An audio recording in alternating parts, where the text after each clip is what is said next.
Welcome back, crime fighters. This is In Touch with Officer Dawn and Ray the DA.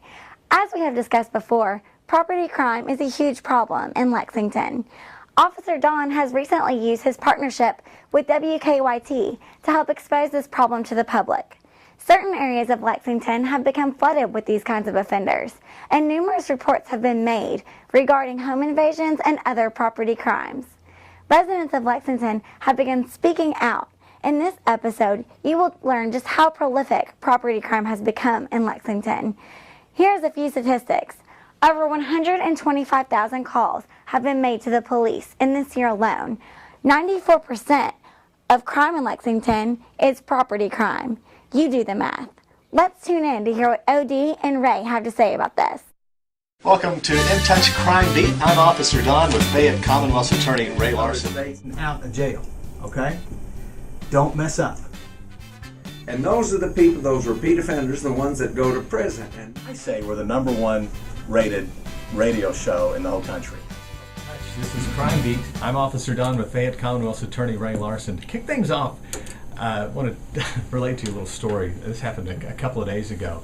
Got a call from a reporter at 27, Kristen Kennedy. Says we're doing a story on crime in Lexington parks, and just basically an overview on how safe are the parks and what's going on in our city parks.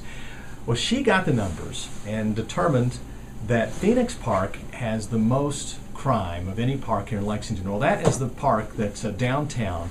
It's at the corner of Main and Lime, right across from the police department and the sheriff's department, by the way. Next to the library. Next to the library, next to the courthouse. This park statistically has the most crime in Lexington. And we started looking into why. There's one commonality here, and that is where homeless people are congregating at Phoenix Park. There's some programs there that are actually designed to help homeless people, but as a result, if you build it, they will come. They're hanging out in Phoenix Park.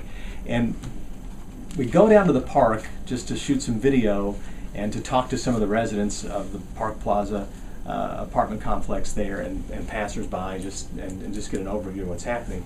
While we're doing our interview, this guy walks up and drops his pants and becomes really crazy, threatening to the camera crew and stuff. I'm like, what is going on here? And apparently this whole scene at Phoenix Park right now, that's what these people that live around the park and that are walking by it every day sort of have to live with, which was the point of the story when you look at the crimes that are being committed there. And there is a problem. A lot of mid and major level cities are dealing with the homeless problem. And it's a catch-22 because there are programs there to help out, but obviously that's where they're going to come to then to get the help, but then they don't leave. And Lexington doesn't have a city ordinance that allows officials to ban certain individuals from a park. So if you've got a person like this guy that was dropping his pants and raising Cain there with us, if an officer had arrested this person, he gets out in a couple of days, or whatever they do to write him a ticket or whatever. You can't ban the guy from the park. He's back the next day doing the same thing, is the point. That is one issue that the residents are so frustrated about that live there and the people that work downtown. What say you to that? this is exactly what everybody remembers. Rudy Giuliani, the former mayor of New York City. Mm-hmm. And if you'll remember, he cleaned up New York City. And the way he cleaned it up was he began to arrest people for the very minor crimes that were threatening people. And this is, I walk by Phoenix Park almost every day because I go from my office on up the street to the police department. And I walk by there. And let me tell you something. People in our community are afraid to walk in to Phoenix Park. And I think our city and our city leaders have dropped the ball. I mean, they have allowed this kind of situation to occur. I mean, you walk down there, and I drove by it this morning on the way to work, and I always look, and there they are with all of their plastic bags worth of whatever's in them. They stay there. They sleep there. I mean, that's what's happening. They're loitering there. And it's, let me tell you something. People that pay taxes in this town are entitled not to feel threatened. And what you did when you took your camera crew down there, you just pointed it out. My guess is if you keep reporting that sort of thing, then the public elected officials in Lexington are going to have to do something. Because, listen, if I lived in Park Plaza Apartments, I'd be going crazy. Because you have to walk through the gauntlet of these characters doing the very thing that you've described. And you shouldn't have to do that. Yeah.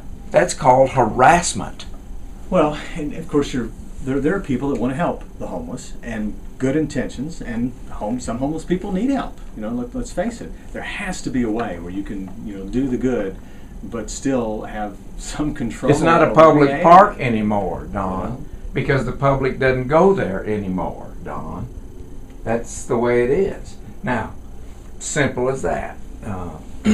Oh, I see them. I see them feeding them down there at night, and they all just kind of hover, and they're there all day, every day.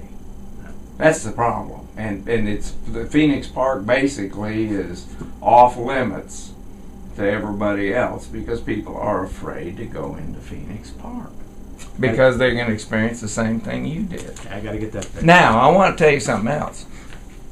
I was at the police department yesterday, and I want to commend you.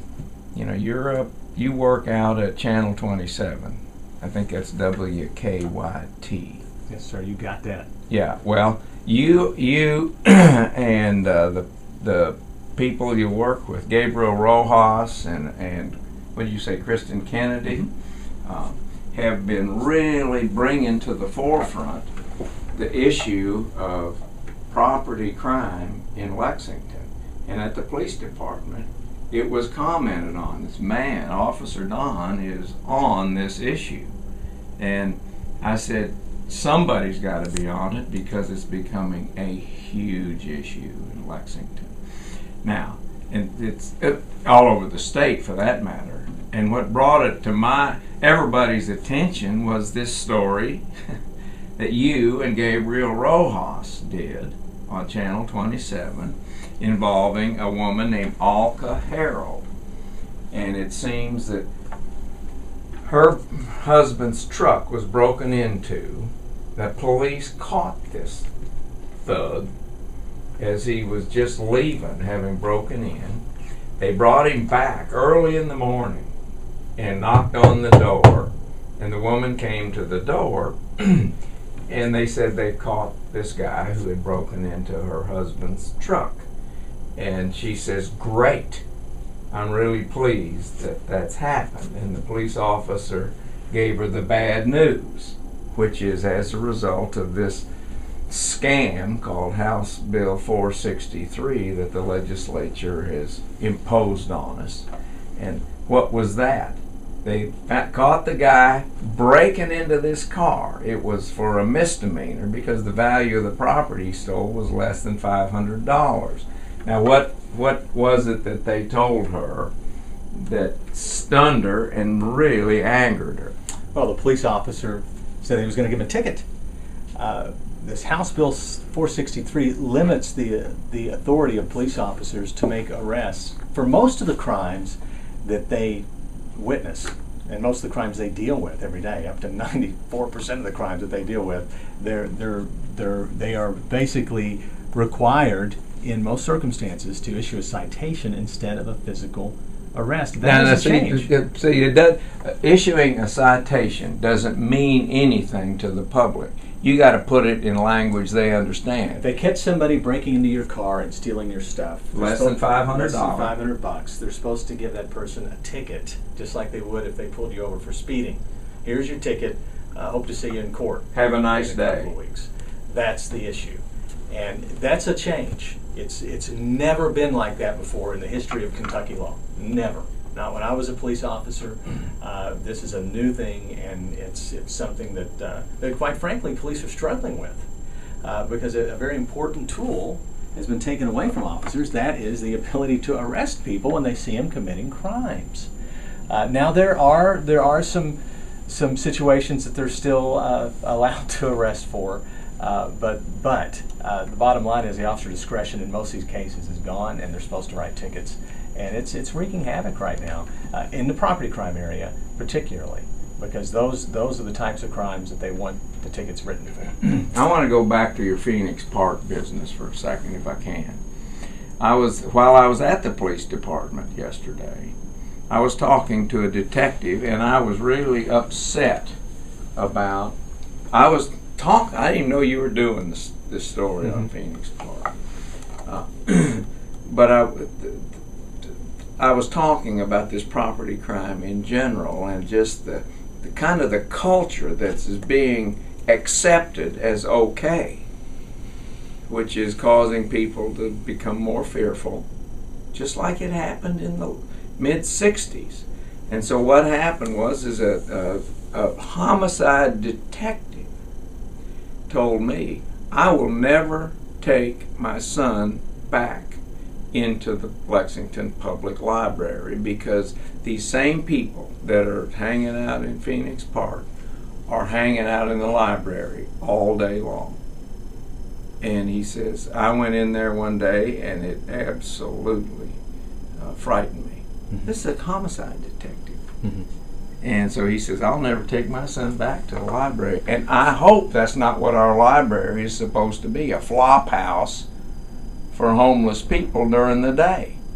But, that's kind of at least what this homicide detective thought, and it's very scary. Well, it's a mess down there right now, and if you don't get downtown much, downtown is great. I like to go downtown and eat. I love the changes to downtown, and the culture is really super cool. But that's one spot they're going to have to deal with. If you drive by there, you're going to see. I don't know if it's a 24-hour thing or not. Are they sleeping in the park too? Well, mainly to we me do it like during they the were, day. as I went by this morning a little before 7, and it appeared that some of them were just getting up. But what do I know? There certainly has to be a solution, and we'll, I guess with cold weather it will die down a little bit, but the problem will be right back. So. Well, that's it. Okay. All right, what else you got? You Well, got some stats here, and we normally try to stay away from stats. Yeah. Well, I don't know. You can put these pretty succinctly here. Yeah. Talk to us about. I want to talk about property crime because property crime is right up my alley.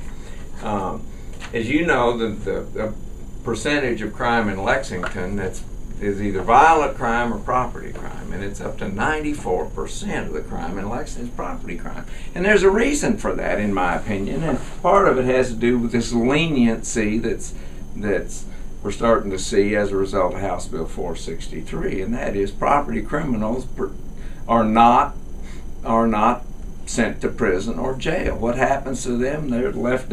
It's called supervision in the community. You know what that means? Probation. They're put right back on the streets, and these are the prolific criminals anyway. So it's way up. Another thing that I looked at when I got the statistics: calls for help. Citizens' calls to the police department. Did you know in the first 7 months of this year there were about 125,000 calls to the police department by citizens for help? That amounts to 593 calls per day. That's one every 2.5 minutes. One every 2.5 minutes to the police department. Now here's another one that'll scare you. The value of property stolen by these property criminals so far in the first 7 months is $13,200,000. Did you know that means $63,000? $63,000 is stolen in Lexington, Kentucky every day. Every hour, it's over $2,500 that's stolen. Did you know that by the time this 15-minute In Touch program is over, $650 will have been stolen in Lexington, Kentucky? The value of property. Not just cash, but property worth that amount of money. It's, it's a hoot. And about property crimes, in the first 7 months, there's 1.5 property crimes committed in Lexington every hour. Tune in to the following stations to hear the full episode.